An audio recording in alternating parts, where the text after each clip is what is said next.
You know what this means. This means we're back. We're going at it again. After the way the last case turned out, I went into business for myself, and I pulled up a case that looked interesting to me personally. And it's another fan interpretation of events that we haven't seen directly, but this is an interesting prospect here, because we were never really, after Apollo Justice transitioned to Dual Destinies, we never really told what actually happened to the Jurist System, did we? This case, this is the Secret Turnabout by Trybien and SpongeSonic. This won the Broken Commandments case competition, and takes place after Spirit of Justice, I believe. And this is more of a flashback case, meant to reveal a hidden truth. A hidden truth of why the Jurist System was scrapped after the Vera Misham case. Why it failed after Vera's case and Christoph Gavin's conviction, which was meant to be the successful launch of a legal shakeup, which was ultimately abandoned. So it's time to see what the secret is. Time to see how the final test failed so horribly that the Jurist System was scrapped. Let's play the Secret Turnabout. There are 2 acts currently in existence, and a 3rd act along the way. This is Act 1. Let's just dive right in. Thank you for choosing to play the Secret Turnabout. I did choose to play the Secret Turnabout, and you are welcome.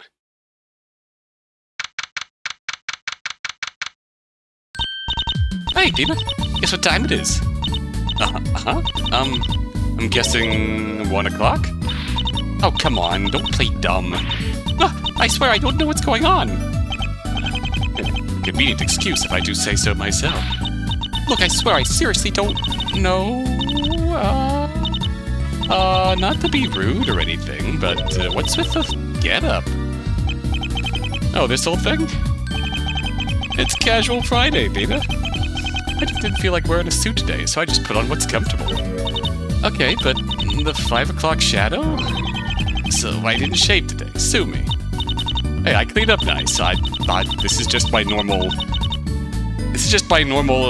morning wake-up look. Ay caramba. Any other basic hygienics you skipped out on that I should know? Take a shower! No, widget! I'll just choose to ignore that. So, what's everyone so excited about today, exactly? Why, none other than your favorite day of the week? My favorite? Wait, no, don't tell me. Yep, it's cleaning day. No! The horror! Come on, Dina. Gotta get the place ready in time for Halloween. Or the kids think they come here and this place isn't properly spooked up. All because some lazybones didn't help clean up in time. Why would any kids come to a law office? Well, we don't just do law, you know. Come on, Athena, we all have to do our parts. Yeah, but my part got significantly harder since Apollo left. Come on, you can start easy with those old case files over there. Ah, fine. Atta girl, go get him. Yeah. Let's see here. This one's about the Mayor Tenma case. Oh, good old Tenma Taro. One's about the magic show that went wrong. What's this one? Hey guys, why is this one just labeled Gambit? Trucy, what's with that look? Boss, what's wrong with the... Okay, now this is just getting more creepy. I think you should just leave that one alone, Athena. Why? What's wrong with this one? That case is the byproduct of a failed experiment. Experiment that I'd rather not drag you into. Well, now I just have to know. What's the harm in telling me, huh? You can trust me with it. Daddy, I don't think we can hide it from her. She has to learn at some point what happened. Maybe... Don't they often say that ignorance is bliss? Maybe so. I mean, I also wasn't supposed to know at first. Ach du Liebe, what's the big deal behind this case? I'm a big girl, I can take it. Oh, fine. I suppose I can loosen my lips about it. This, Athena, is a very special tale. A case that Apollo got caught up. Oh. A tale about an experiment called the Jurist System. Now it was destroyed by one young up-and-coming lawyer named Aiden Gambit. This is the secret turnabout.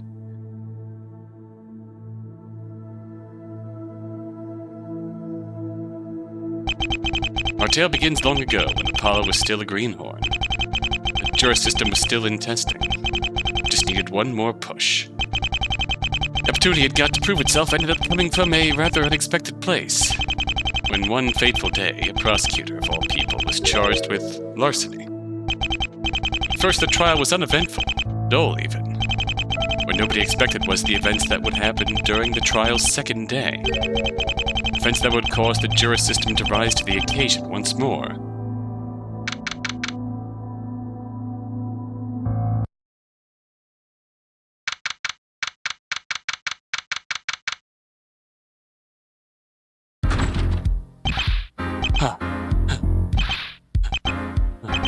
I think I made it.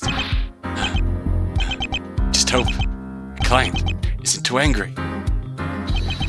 Took you long enough. Whoa, hello. What took you so long, Mr. Gambit? Court starts in 10 minutes. I was concerned that you weren't coming. Hey, cool it with the shouting. I'm here, aren't I? Oh, now I'm wishing I didn't come. Getting it a bit close, don't you think? Hey, delays were inevitable, alright. I kinda slept through my alarm. But can you really blame me? With how much work I put into this case? Well, I suppose not. That's a really clean sprite. Trust me, this will all be worth it in the end. I should very much hope so. Even with yesterday's stunning performance, I still worry. Hey, don't sweat it, I'm a pro, alright? Aiden Gambit doesn't take a fight he can't win, and he won't start now. Well, I suppose introductions are in order. My name is Aiden Gambit. I'm a practicing defense attorney. Despite how new I am to this, I've become something of a rising star as of late. Thanks to a few lucky wins, I've amassed something of a fan base. It's a long story. As for today's trial, this man is Manny Steele. He's a prosecutor of all things. And he's been accused of larceny. Yet he's been accused of stealing case files belonging to the chief prosecutor's office. Oh! Along with some other valuables, although the files are the most important item. He was arrested when the stolen files and valuables were found in his office. Yesterday's trial was a bit of a doozy. The prosecution used security camera footage to pin the blame on him. He claimed that they proved only the defendant had the opportunity. They also relied on the testimony of a security guard to place him at the scene. However, I was able to discredit her by calling her memory into question. Is it old bag? That was enough to buy me another day of investigation. Well then, would you mind telling me what the plan for today is? Alright, here goes. Decided to shift gears a bit. I think the best chance we have of getting you off the hook is to present the case. Around the evidence that the prosecution overlooked. Specifically, I was thinking about revealing the true nature of that remote found at the scene. The remote? Yes. The one that has the markings of Vera Misham? Oh boy. I want to confront her about possibly getting her to testify about the button's true nature.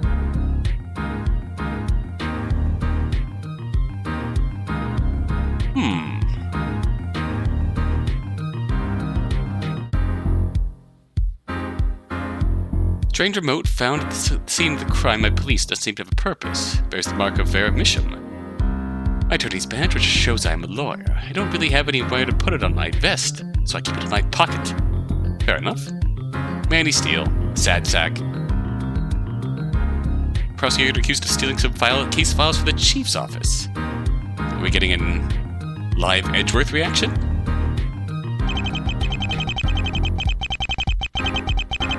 She made it for the motorized pulley that she was paid to create days before the crime. Oh, she still has no clue what it was used for. Motorized pulley, What if the prosecution says it's not related? You don't have to worry, I already have a plan for that. Device created by Vera Misham. Well, Metalworks. Use a motor to use a rope as a pulley. Works by remote control. Thought perhaps that there might be more evidence that they overlooked. Went back to the chief prosecutor's office, and sure enough, what did I find? Scratch marks. Right on the window, near the lock. Your window also had similar marks, by the way. Wait, are you actually going to make the claim that the culprit entered from outside the building? Yes.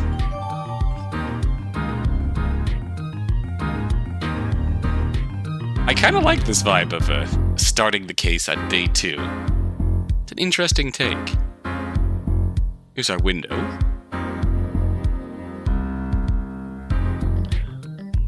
Marks found the window near the lock.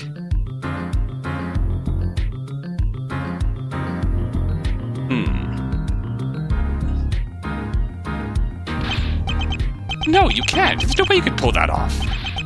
Prosecution could start asking questions you might not be able to answer. Such as who can even pull such a feat off? How would you answer that? I think we both know the answer to that. It has to be the same person who sent you that blackmail letter. You won't actually present that, will you? What if they think it's forged? We have overwhelming evidence of a third party, Mr. Steele. They have to accept it.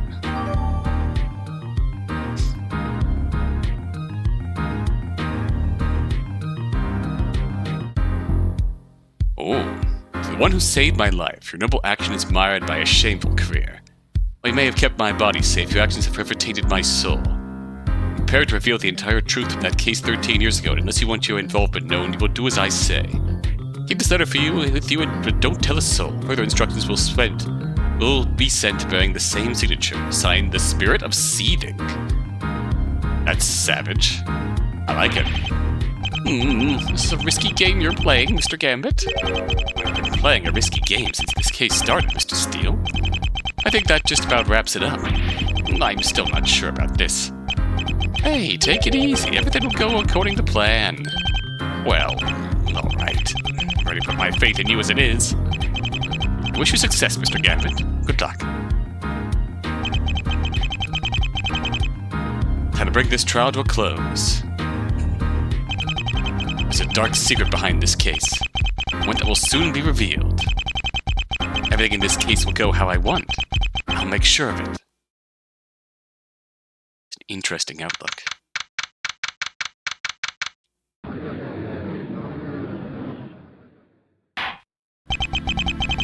Court is now in session for the trial of Manny Steele. Prosecution is ready, Your Honor. Oh, hello. The defense is ready as well, Your Honor. Green and blue. Very good. Then we may proceed right away. First, a recap of yesterday's events. Yesterday's witness testified that she had unlocked a certain door for the defendant. They claimed that the defendant lied to her about losing his keys, and used her to enter the office of the chief prosecutor.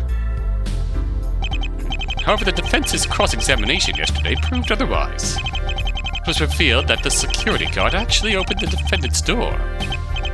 Thus, with no perceivable way for the defendant to enter the crime scene, it was deemed that further investigation would be required. I now ask the prosecution for their findings into this puzzling matter. Did you manage to find an alternate route for the culprit to enter through? This seems like it's going to line up quite well with the evidence that we uncovered. Well, you see, Your Honor, the prosecution found no other possible point of entry. He asserts that the security guard was simply confused when she testified yesterday. So that means that the detectives didn't check the window. It always feels nice to be one step ahead of them, as per usual. While the defense may have risen some minimal doubt, the facts of the case remain very clear. Whoosh! Stolen files and valuables were found in his office, and he was caught on camera. The prosecution is always prepared to show that the defendant had a very compelling motive. I feel I must now ask for the defense's stance on the matter at hand. How do you respond to these allegations by the prosecution? Alright, here goes nothing. Your Honor, if you please. Defense is prepared to prove that not only was there another entrance... Bam. We also prepared to show the existence of a third party. Bold words from a rookie attorney. I wonder if you'll be able to keep that smug look for much longer. Oh, please. At least I've won a few cases in recent history. Very well. If that will be all. Prosecution may now call its first witness to the stand. Whoa! Witness, please state your name and occupation for the record. Miles Edgeworth, Chief Prosecutor. My word, it's been a while since I've seen you in my court, Mr. Edgeworth. What an honor it is to have you standing here now that you are Chief Prosecutor.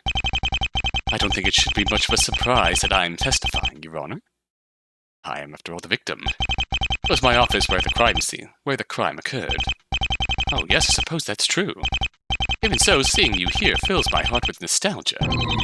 Great. The judge and the victim are all buddy-buddy. Think nothing of our past or my position, Your Honor. I'm here today as a humble witness, nothing more. Yes, you're quite right. No, don't stop being biased on my account. In any case, there's a very specific reason I've been called to testify today. Mr. Payne, if you could please explain to the court what that reason is. Of course. Anything for our chief prosecutor. Jeez, what a kiss-up. As you know, the defendant is accused of illegally entering and pilfering from Mr. Edgeworth. However, there is one fact of which the court has not yet been made aware.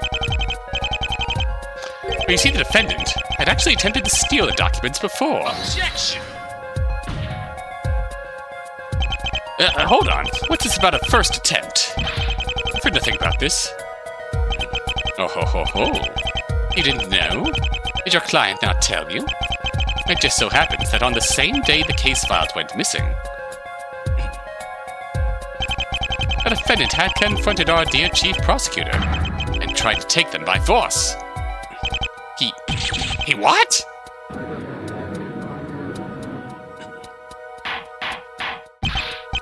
Order in the court. Mr. Edgeworth, is this true? The defendant, he had already attempted the theft earlier that day? I'm afraid so, Your Honor. But then in that case, why was this not brought to light yesterday? Your Honor, I am at fault for this mistake. Chief Prosecutor, he is a very busy man, you see. Didn't want to call him as a witness unless it was absolutely necessary. And I incorrectly assumed yesterday's testimony would be enough to end this trial. I can understand not wanting to bother someone of great importance, Mr. Payne. But surely he is not so busy that he cannot appear as a witness in court. Were it so simple, Your Honor. Unfortunately, there was a recent trial that involved a friend of mine, results of which have caused a massive shakeup at the prosecutor's office. I spent nearly 2 months dealing with the after effects. 2 months? I can't even imagine what could have caused something like that.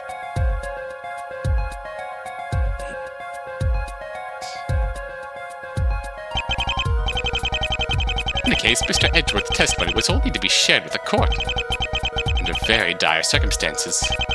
I see. In any case, Your Honor, let us consider the facts. On the day of the crime, the defendant tried to steal files for the chief prosecutor. He was, however, unsuccessful in his attempts. It only makes sense to assume he would try to do so again. Surely you agree that the defendant must be the culprit of this crime. Let's confess that, given the current circumstances. The defendant does look rather suspicious. Great. Just great. Guiltier he looks, the less chance I ever get in this trial to where I need it. Very well, this court shall hear for this witness. Mr. Edgeworth, please testify to the court about the encounter that day between you and the defendant. Of course, Your Honor. All right.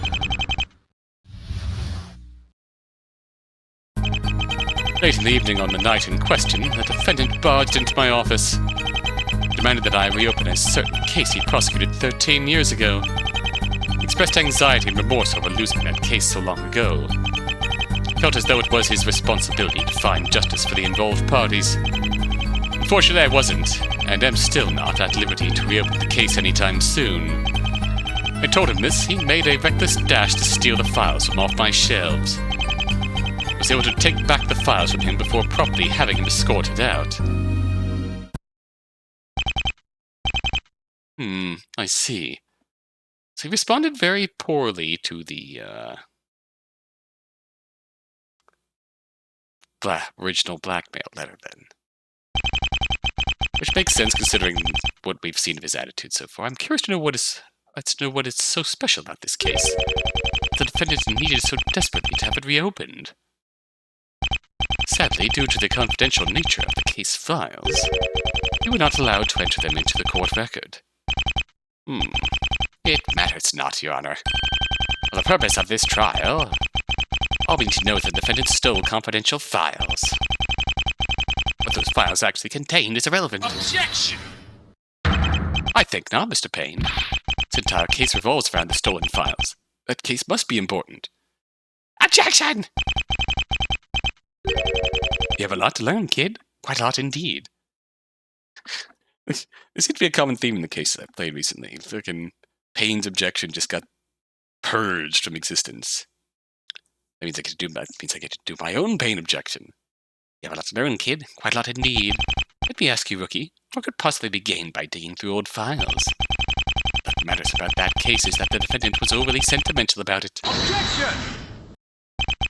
I must say, Mr. Payne, reputation does precede you. Where there are forests, you only see trees. It is true. The connection between this case and the case in the stolen files is merely a loose connection at this point.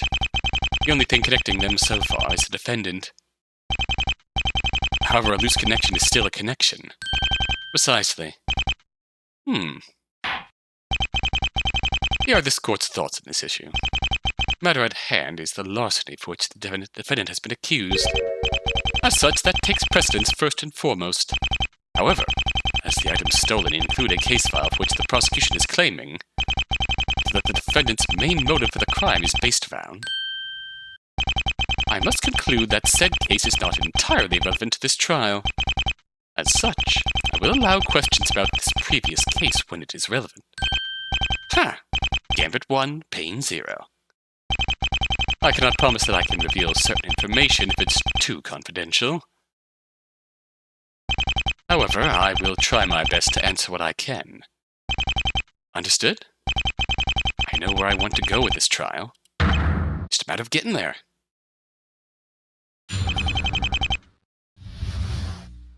Alright, this is an interesting setup so far.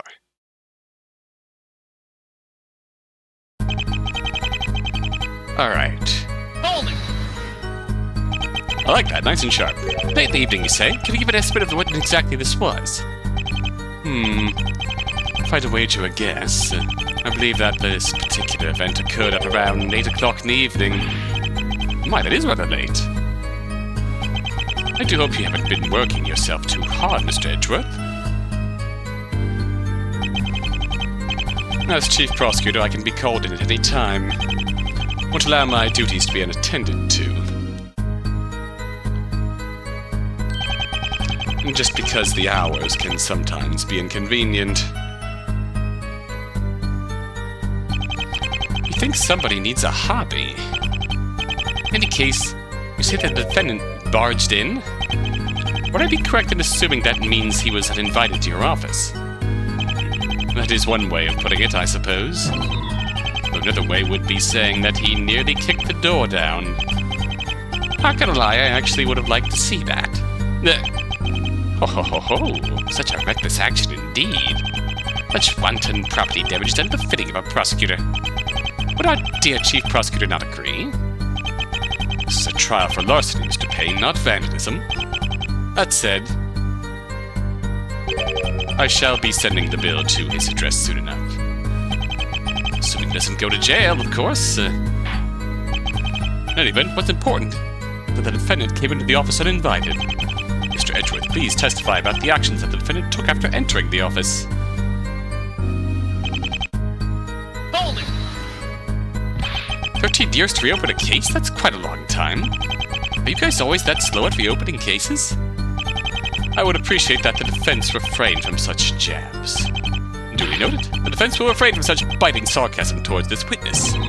I'm never allowed to get away with anything. In any case, is there any particular reason why the defendant decided that now of all times was his chance to reopen the case? I believe I am partially at fault for that. The Chief of Police and I have been in contact about reopening old cases as of late. Reopening old cases? What caused this sudden decision? Actually, a certain case that this court tried not too long ago is what spurred the decision. Wonder if that case is exactly the one you are thinking of, Your Honor. The trial of Vera Misham. Aha! Order. Ah yes, I do remember the Misham case quite well. That was the first implementation of the new Jurist System, was it not? Indeed. And that's part of what made it so important. Actually, I had a hand in helping a friend of mine kickstart the system. Its successful implementation in the Misham trial is actually quite important on my end. It's what led to my recent appointment as Chief Prosecutor. Ah! Even so, it is still in testing. Hence, some trials still use the bench system. Trials such as this very one. You said the Misham trial was also the reason for the reopening of many cases. That it was. As is well known by now, the defendant of that trial ran a very particular business. Evidence forging. Correct? If you can believe it, the great fake himself, Phoenix Wright, is not alone in his pursuit. But, of course you'd rub that in. To rid these courts of any integrity they had left. But wasn't he proven innocent?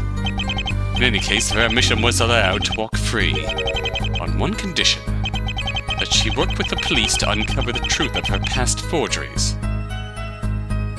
There's a whole bunch of forgeries involved in this case, apparently. The results were startling. She revealed the true extent of just how many clients she had in this business. I was not aware of just how far the corruption went in these courts before then. Dark age of the law. Many well-respected attorneys, prosecutors and defense attorneys alike, were outed. Something more than frauds. Disgraceful! Why, if my own brother engaged in such behavior? I'd have no choice but to disown him. Oh, Gaspin. In any event, I took it upon myself to try and rid corruption from the courts, starting with reopening cases related to the Mishams. So now it all comes full circle. Now we know why you've been reopening cases as of late. Which is likely why Mr. Steele thought he could convince me to reopen one particular case. However, I don't think he expected me to decline his request. Despite my distaste of forgers, my hands were tied on this one. That's interesting. I remember reading that you once had a reputation for using forged evidence yourself. I would prefer that the defense refrained from reminding me of bad memories. Matters of which they know nothing about. I believe this line of questioning has run its course. The heart of the matter is that Mr. Edgeworth has been reopening cases, which led the defense to feel as though they could request a certain case to be reopened. Did the defendant specify any reason as to why he wanted this case reopened? Holding! Losing the case. Anxiety over losing a case? Why? I mean, I don't mean to brag, but if he's anything like the pushovers I've faced, then he must lose a lot of cases. Your arrogance and your casual disrespect for your own client are duly noted, Mr. Gambit. Rookies always get so big-headed until they have to be taught their place. The youth is showing less and less respect for their elders by the minute, it seems. I get it! Getting back on topic, it's actually not uncommon for attorneys to be haunted by certain cases in their careers. Don't forget DL6! If said case is particularly troubling. Details about this particular case certainly left him with a few ghosts to haunt him, Ghosts, you say? What kind of ghosts are we talking about? Please explain. Objection! Don't tell me our confident rookie believes in ghosts. It was just a metaphor, kid. Ghosts aren't real. Indeed. Troubling that you don't know that, Mr. Gambit. Now hang on! I know that! I'm just asking the witness to clarify what made the case so haunting. Interesting choice of words for someone who doesn't believe in ghosts. Oh, shut up!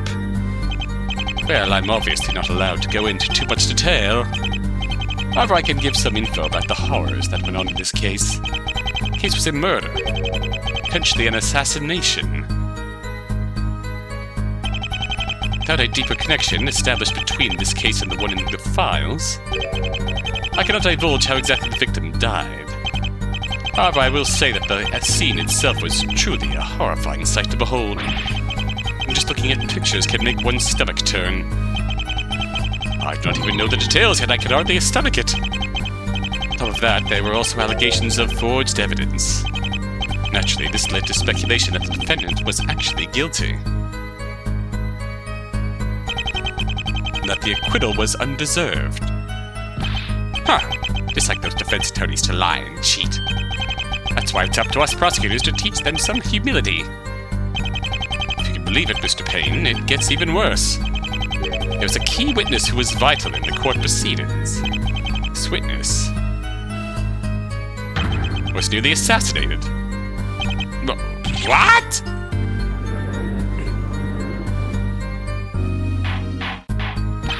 Alright. Order in the court. Indeed, I can see why this particular case would be so troubling. Who would do something so horrible? Go so far as to assassinate a witness? Who indeed? Thankfully, Mr. Steele had caught on quick to the assassination attempt. He managed to save the witness from almost certain doom. Spirit of Seething is the witness. If not for his actions, there would have been another victim in this tragedy. So he saved the witness but lost the case. This is starting to come together now. What a truly horrible case indeed. I'd be rather unsettled if I had to preside over it, I think. Regardless, this case has left many scars for those involved. And I can see why. Though I am curious why the defense has yet to comment on this information. Mr. Gambit, are you quite alright? Yeah, sorry, Your Honor. I'm just imagining what it must have been like.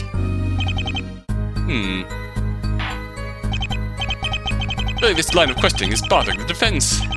Perhaps it is best that we continue forward with the cross-examination and leave these disturbing questions behind us. Hold it! Who exactly was involved in the case 13 years ago?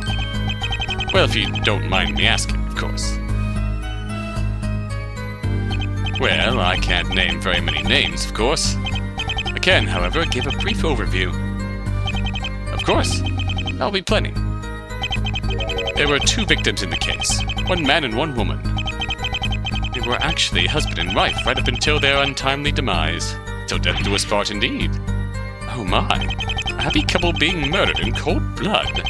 How very tragic. Wish the tragedy ended there, Your Honor. However, this married couple was not actually alone. The 2 actually had a young son, about 9 years old when it happened. And their son saw the entire murder. That's horrific! To be so young and have to witness something so traumatizing. Right. Prosecuted for the case, Mr. Steele. Relied on the child's testimony for the conviction. That's quite a lot of pressure to put on someone so young. However, some of the evidence did not line up with the child's testimony. Because of that, the defense was able to argue that the child's memory was faulty, due to the stress of trying to remember the horrific events and being on the stand. With the child's testimony discredited, the defendant was exonerated. Tut-tut, a shame that the rookie killer wasn't there. Would have gotten to the bottom of that case in no time at all. With all due respect, Mr. Rookie Killer, you would have no chance at all. defense attorney on that case was none other than one Corey Rupture. Whoa. Corey Rupture. What? Me, Corey Rupture? The one and only. I trust it's a name you all know. Corey Rupture. It's one name I will never forget. It's a high-profile litigator who is known for defending high-profile individuals. There were allegations of forged evidence thrown at him all over the place. However, the power of money is a powerful thing and always makes his problems disappear. Well, not today, they won't. As I've said, it's just a matter of playing out this trial. The point where I needed to be. Then this case can finally come to light. I believe this thoroughly summarized the involved parties in the previous case. Mr. Edgeworth, please continue your testimony.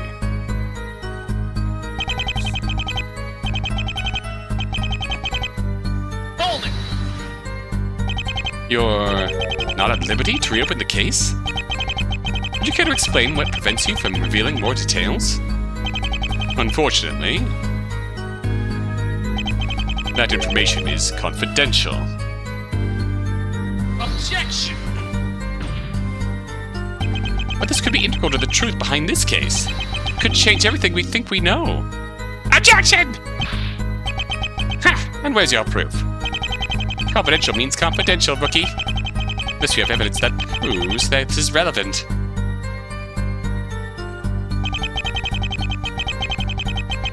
Isaac, then I suggest you give up this pointless line of questioning. Well... Prosecution is quite right. Does the defendants have proof that would connect this case to the previous one? No, Your Honor. I'm afraid that your arguments do not hold water. Must ask that you not continue to badger the witness about this matter. But we know the answer to this. Evidence is everything in court, Mr. Gambit. Most I can tell you about why this case is confidential. This involves some very powerful individuals. However, I can say with confidence that they are not involved in the larceny.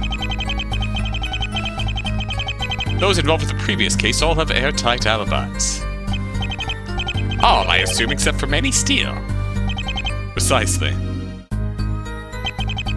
I do not like hearing of outside actors trying to influence our courts. However, I must rule that we need conclusive evidence for this to be relevant. Evidence I don't have. And now let's get back to the matter at hand. Mr. Edgeworth, told the defendant that you were not at liberty to reopen the case. Correct. How did the defendant react to his request being rejected? Holding! The defendant suddenly tried to take the files by force. No offense, but are we talking about the same guy? What do you mean by that, exactly? Well, the impression I get of the defendant is someone quite, timid? Hardly the type to go and try reckless things that could get him in trouble, no? Objection! Justice! What a pathetic excuse for an argument. You cannot scrutinize this testimony based off the defense's poor judge of character alone. Though if the defense would prefer, perhaps. You could hear it straight from the horse's mouth. You mean, ask Mr. Steele himself about this issue? Maybe there's merit in asking Mr. Steele about this matter. Well, defendant, is Mr. Edgeworth's testimony the truth? Well... It's okay, Mr. Steele. Just answer honestly. I admit it. I did try to take the files from his shelves. And there you have it.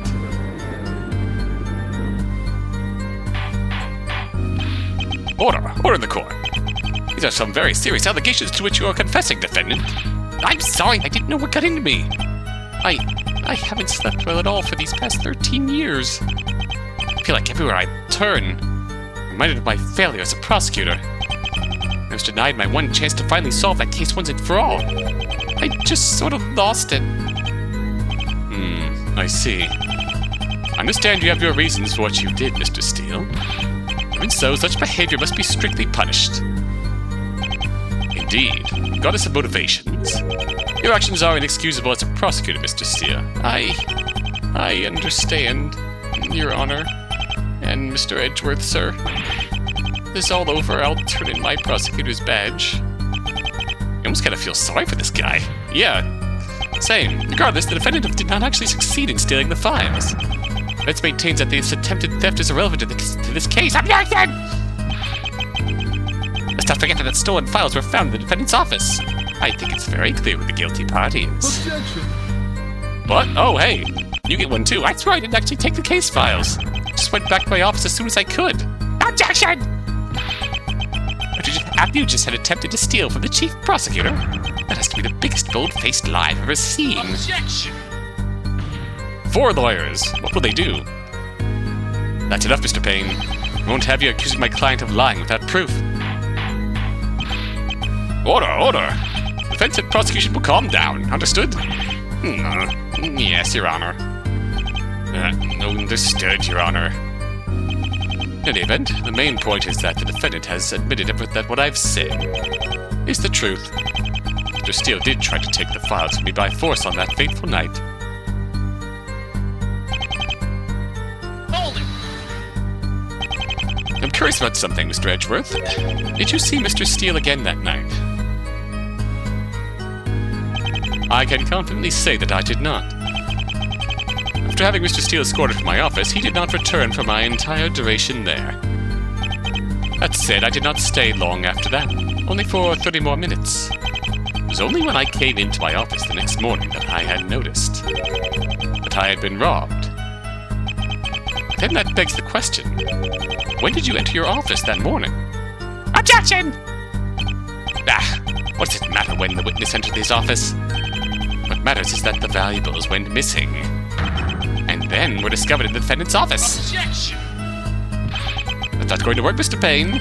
We need a clear timeline of events to truly understand the nature of this crime. They'll buy that, right? Must confess that I, too, am having trouble seeing the relevance of this question. That said, the defense does have a valid point that having a clear timeline would help matters. Therefore, I will allow this question.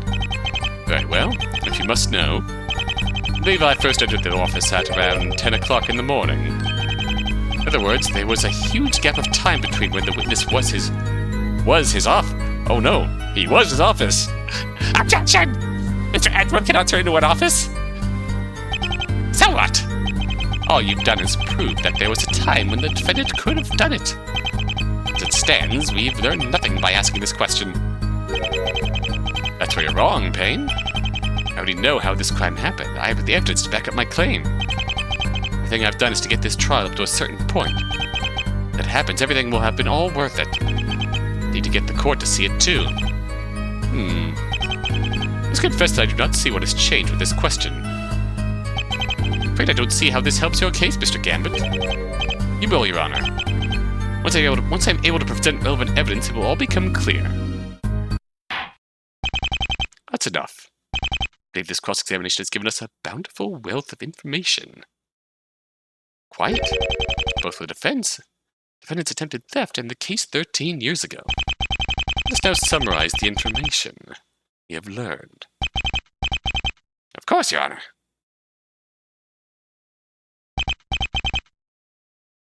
Yes, Your Honor. Time for my chance to set my plan in motion. 13 years ago, the defendant found himself prosecuting a very particular trial.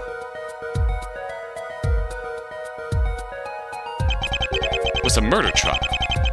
Victims were 2 young parents who had a child. This murder, thought to be an assassination, was witnessed by this child, who then became a target of another attempted assassination. However, Mr. Steele managed to catch on to the assassination plot, and he saved this child from certain doom. He was, however, unable to secure a guilty verdict.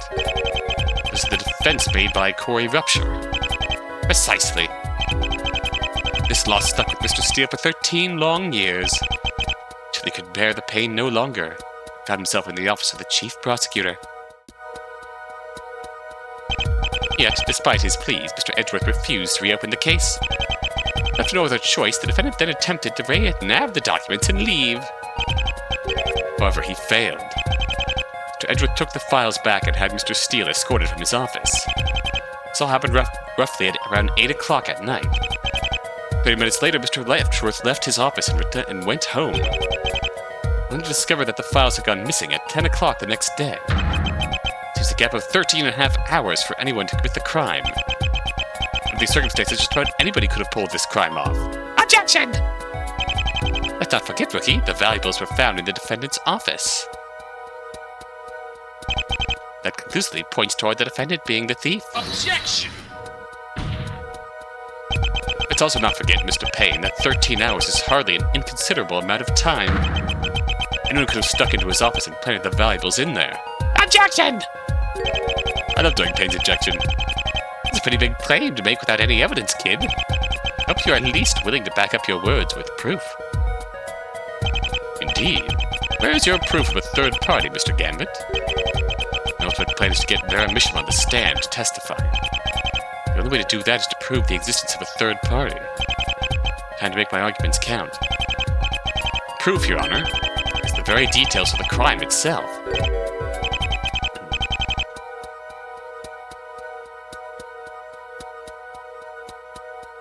I beg your pardon, Mr. Gambit. I'll try to understand what it is you're trying to say. Taking into consideration all the details of the crime we have heard, there's a redundancy that has yet to truly been addressed. One that points toward the possibility of a third party. Redundancy in the facts, you say? This should prove to be interesting. Oh, then, Mr. Gambit, I'll hear what you have to say on the matter. Oh, yes, thank you for letting me save. The location of the crime were the stolen valuables. It's a difficult wording here. Stolen valuables being...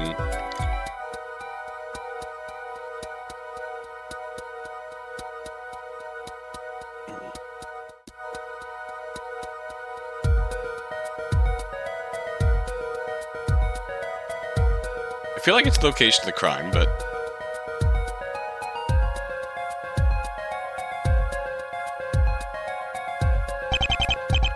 No, it's the location of the crime. That is the redundancy. The location of the crime? Your Honor, this is the case that happened 13 years ago. You mentioned it's the one the defendant himself was involved in. Surely the defendant could have found a copy of the case files elsewhere, eh? There's no need to take the files of Mr. Edgeworth's office specifically. Objection! Is that really the best you've got, Rookie? Mind you, son, that those case files are highly confidential. Oh, well. Indeed, let's not forget that I am the chief prosecutor.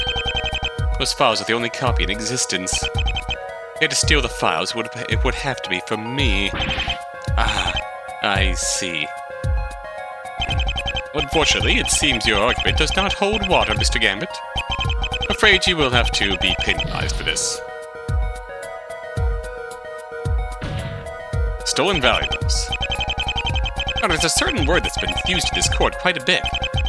A word used to describe the object that disappeared from Mr. Edgeworth's office. A certain word? Valuables, Your Honor. It has been established the files were not the only things that were stolen from the office.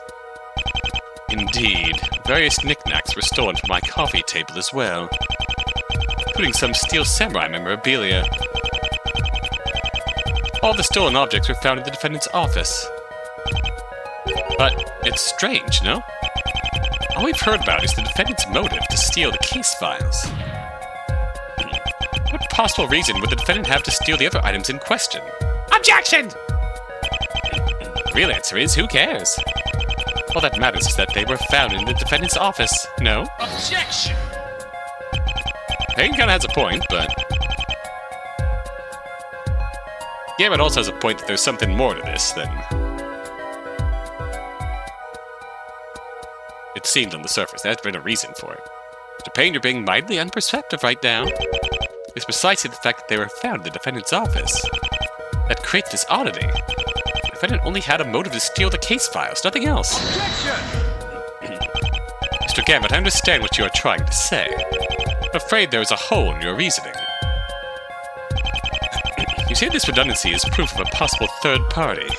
It's true that the defendant had no motive to steal the other valuables.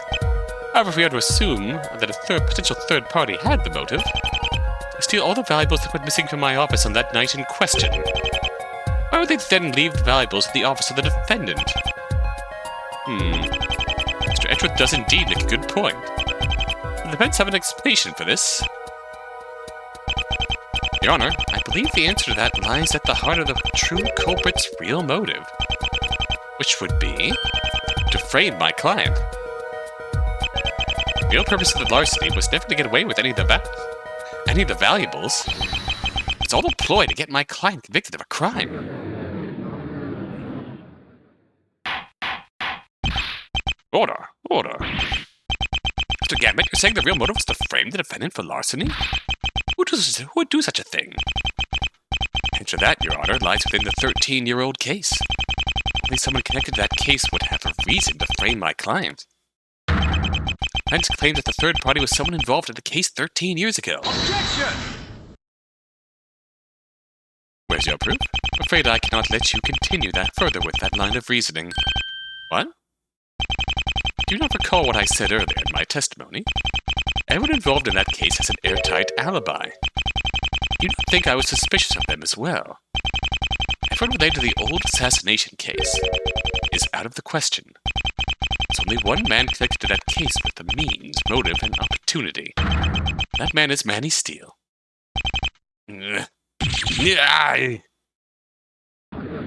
That's a good reaction, Big. There. I like that. Order, order, order! Seems, in the end, the defense was unable to substantiate their claim to the third party. Unfortunately, I cannot allow the defense to continue on with this line of reasoning. No, I can't give up. I can't find a way to get Vera on the stand.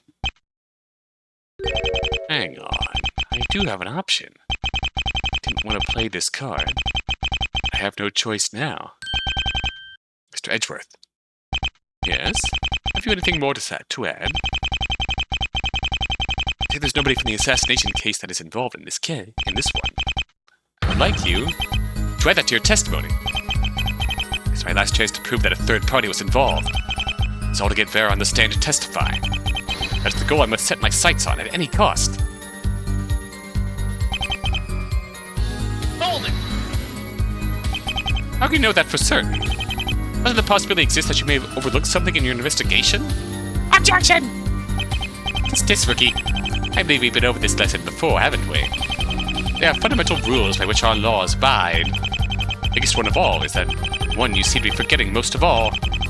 Would our dear Chief Prosecutor like to do the honors?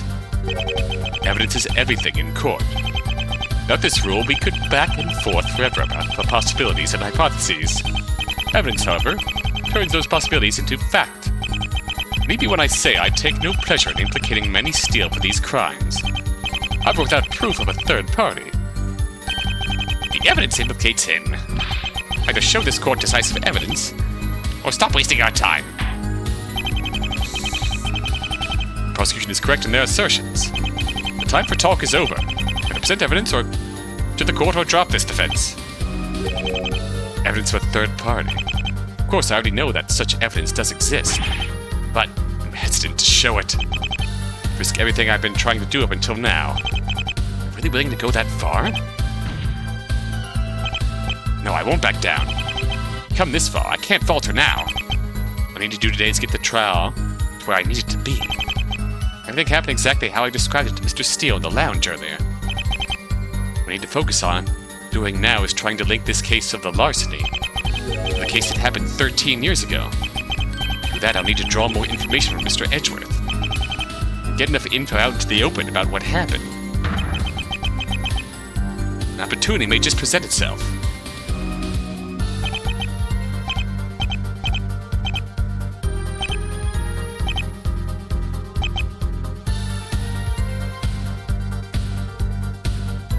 Let's just present the blackmail letter. Objection! And move on. This evidence would come up at some point. I just knew it. I didn't know that it would be now, in this way. What to do will risk everything I've been trying to accomplish. There's no backing down now. On that note, we'll continue off next time.